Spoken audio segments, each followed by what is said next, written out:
Kevin, it's always a pleasure seeing you, man. I was thinking when was the last time we spoke, and I do believe it was on the at the Juno Awards a couple of years ago for nominations. You were there and you were nominated, which of course, congratulations on that.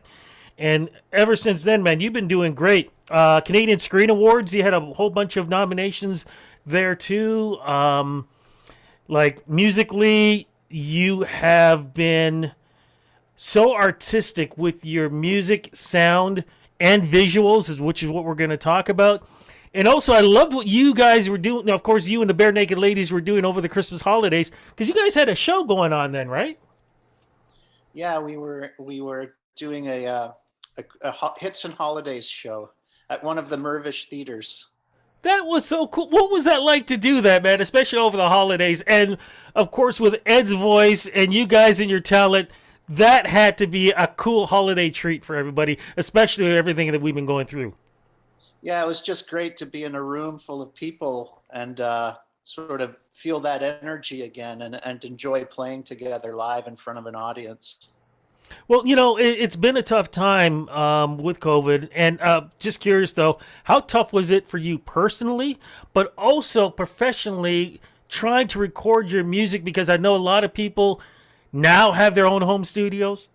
Their closets are their sound booths. And Zoom is now like for me is like lifeblood now in doing these interviews. Sure. Well, the main thing for me was like we couldn't go on the road. So the silver lining was I got to focus on creative projects that perhaps needed more time and more focus, and I was able to do those things. I was able to practice piano every single day in a quiet environment, and I sort of grew in different ways because of the different restrictions. The hardest thing for me personally during the pandemic was my daughter has special needs and she lives in a home with some other kids. And I wasn't allowed to hug her, or hold her hand or anything for just over a year. So that was the toughest part for me. How's she doing now, man? She's good. The bottom line is they kept her healthy and safe, Good. and that was worth it.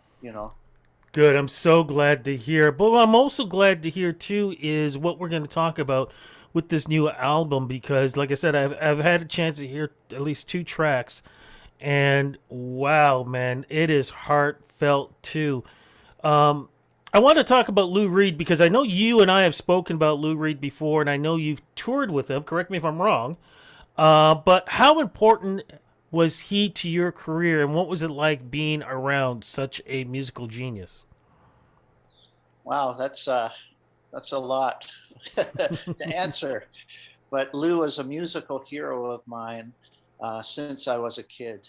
I heard the song "Walk on the Wild Side" when I was 9 years old on a radio, and my sister happened to have his Transformer record. And I've always admired his bravery and courage in his work. He's never seemed afraid to do what he wanted as an artist. And we were on the same label, Reprise Records, and I got to meet him. And then I met him in person through a local engineer named Jeremy Darby, mutual friend who happened to be Lou's sound man for many years. And Lou really liked what I was doing with my solo record at the time, H Wing. Yeah. And he said, "Come to New York. Let's see if you and I can play together." So I went to New York and auditioned for Lou in Mike Rathke's kitchen.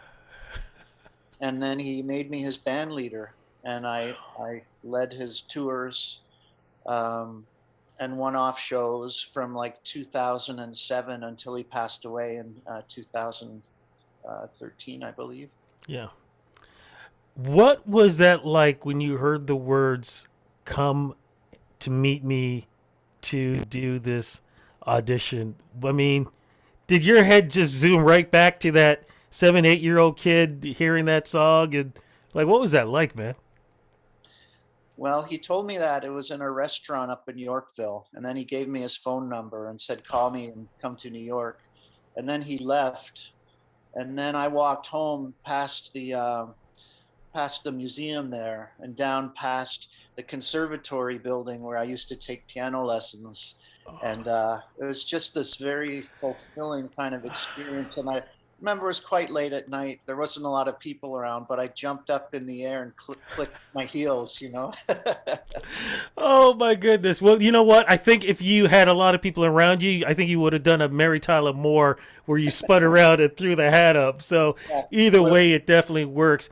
What what did you learn from him that say you didn't know before working in this industry? Because you've had a lot of experience.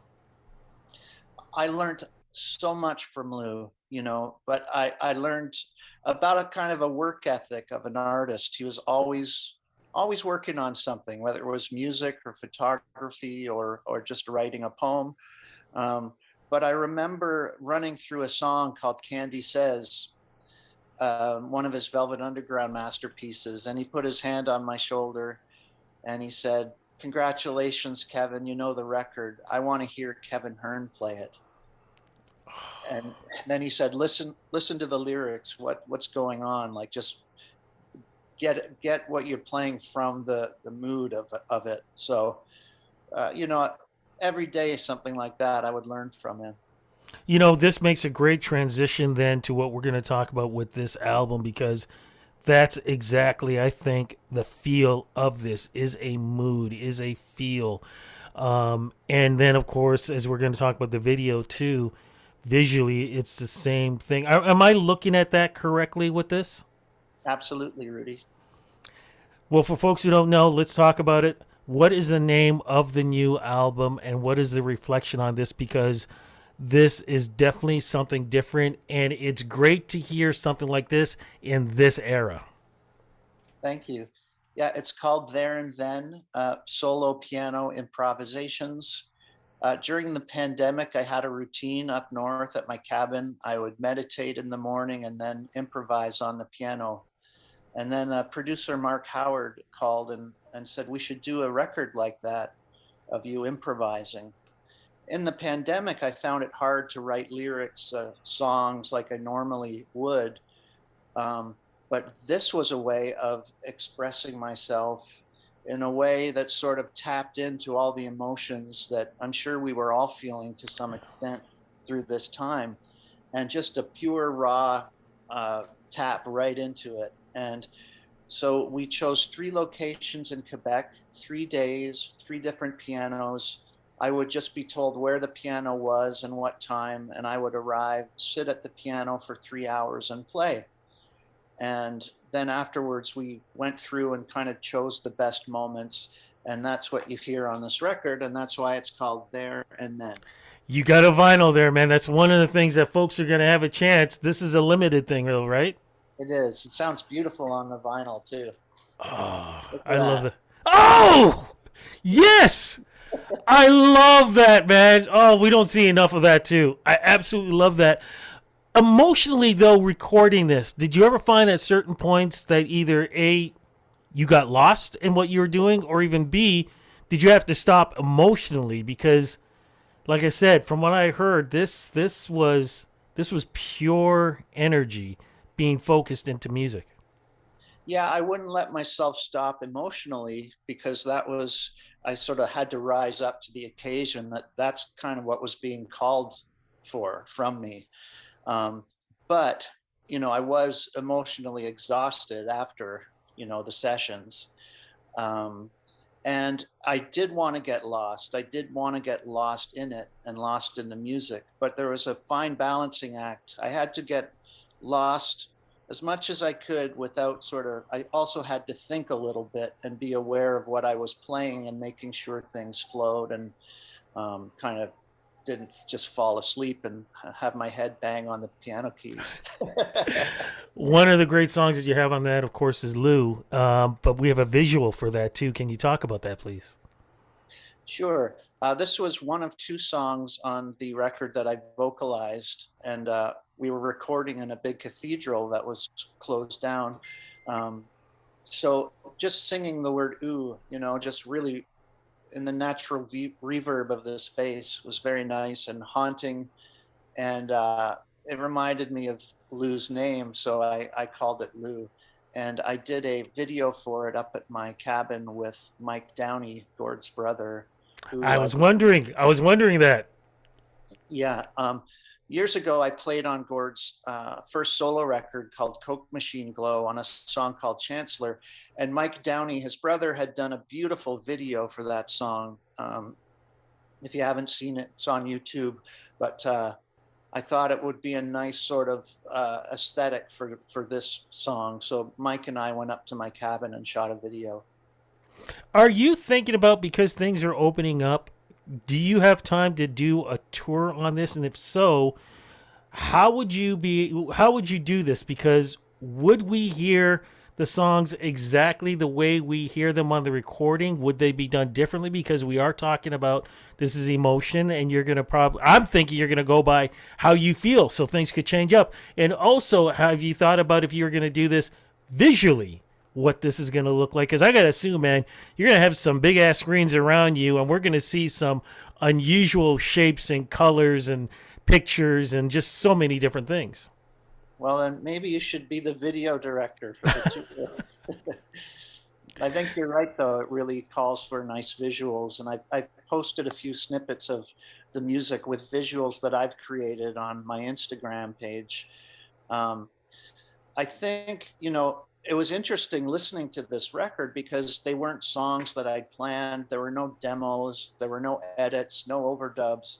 So when I listened to it back, it was almost like listening to someone else's record. It was, and so I would have to learn it. But I think I would leave it sort of open to have moments of improv if I was to perform them. Is this your Sergeant Pepper's album? I don't think so. I I kind of see it as a mix.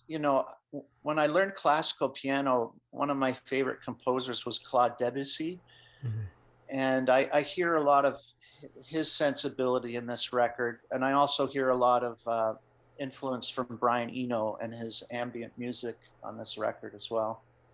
And So, it's not a party record, it's meant for those peaceful moments in life where you want to just drift away.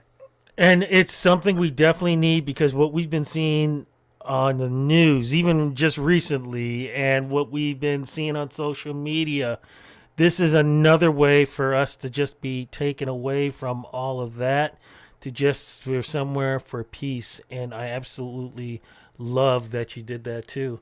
So again, going back to the question, any chance that you might tour this? I would love to. I don't have plans to, but certainly um, that's something I would really love to do. Okay, and what about the boys? You guys getting back together for anything for 2022? Well, we are heading over to the UK because we've had a tour over there that we've postponed for 2 years in a row. And we have a sold out show at the Royal Albert Hall in London, England Oh, yes! on March 28th, I believe. So that's pretty exciting. And then a summer tour in the US. And I think the tour would finish in Toronto here, uh, I think end of July or early August. Um, so, we're getting busy, but maybe when there's a lull, I'll go out and do some of this music. What about the Junos, of course, is going to be here in our hometown, Toronto. Have you guys been spoken to about doing anything? Will you guys be there for this? Because, of course, last year was supposed to be the big celebration. We couldn't do anything because of COVID. So they're really pushing for this to be the big celebration, even though it's the 51st Juno Awards. I sure hope we're involved in some way, Rudy, but I don't know yet. Before we wrap this up, though, man, what words of wisdom would you have for folks? Because we're slowly coming out of this. Hopefully, we're not going to need any more shots. There's talks that we may need a fourth one. Who knows what the variant is going to do next? Who knows that, December we could be, locked up again. You found a beautiful way of getting through this. Any advice you want to give folks out there as we come out, and also chance that we go back in again? Just be kind and considerate and help other people when you can. That I definitely would agree. You know, I wanted to make sure I got the right name. Um, Barenaked Ladies. Odds are that song was one of those songs that actually got me through the pandemic. And I would blare that in my car. And the reason why is listen to the words on that song is exactly what we've been dealing with in so many different ways. Plus the fact I love the drum beat behind it because it just bangs away too on it. You guys have been such ambassadors to Canadian music. You yourself, my friend, have proven that artistically that you are a pure musician and you always set the bar for everybody else. I have had the pleasure for so many years, I can say decades now, in interviewing you and the guys and everybody else. It has been a pleasure and honor. Congratulations on this album. Looking forward to talking on the next album and crossing fingers, man, that I get to run into you and everybody else, man, down at the Juno Awards. Congratulations on this music, man. It's amazing. Thanks, Rudy. Always nice to talk to you too.